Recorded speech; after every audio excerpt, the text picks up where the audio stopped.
ಈ ಶೋಷಣೆ ಮಹಿಳೆಯರ ಮೇಲೆ ದಬ್ಬಾಳಿಕೆ ದಿನನಿತ್ಯದ ಮಾತಾಗಿದ್ದು ಅತ್ಯಾಚಾರದಂಥ ಅಮಾನವೀಯ ಕ್ರೂರ ಕೃತ್ಯಗಳನ್ನು ತಡೆಯುವಲ್ಲಿ ನಮ್ಮ ಸರ್ಕಾರ ಮತ್ತು ಜನಸಾಮಾನ್ಯರು ವಿಫಲರಾಗಿದ್ದೇವೆ. ಧಾರ್ಮಿಕ ಅಲ್ಪಸಂಖ್ಯಾತರಿಗೆ ರಕ್ಷಣೆ ಇಲ್ಲ. ಕೋಮು ದ್ವೇಷ ಧಗಧಗಿಸುತ್ತಿದೆ. ದಲಿತರ ಮೇಲೆ ಮೇಲುಜಾತಿಗಳ ಅಸಹನೆಯಿಂದಾಗಿ ಹಳ್ಳಿಗಳು ಪಾಳೆಗಾರಿಕೆಗೆ ಹರಡುತ್ತಿವೆ.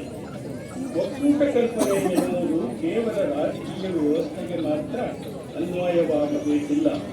ಸಾವಿರಾರು ಭಾಷೆಗಳು, ಹಲವು ಧರ್ಮಗಳು, ಅಸಂಖ್ಯಾತ ಜಾತಿ ಉಪಜಾತಿಗಳಿರುವ ಈ ದೇಶದಲ್ಲಿ ಒಕ್ಕೂಟವೆನ್ನುವುದು ಎಲ್ಲರಿಗೂ ಸಂಬಂಧಿಸಿದೆ.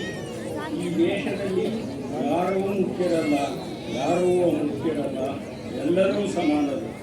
ಬಹುಸಂಖ್ಯಾತರಿರಲಿ, ಅಲ್ಪಸಂಖ್ಯಾತರಿರಲಿ, ಎಲ್ಲ ಧರ್ಮಗಳು, ಎಲ್ಲ ಜಾತಿಗಳು, ಎಲ್ಲ ಭಾಷೆಗಳು ಸಮಾನ ಎಂಬ ತತ್ವ ನಮ್ಮ ನಂಬಿಕೆಯಾದರೆ ಮಾತ್ರ ಒಕ್ಕೂಟ ವ್ಯವಸ್ಥೆ ಯಶಸ್ವಿಯಾಗಿ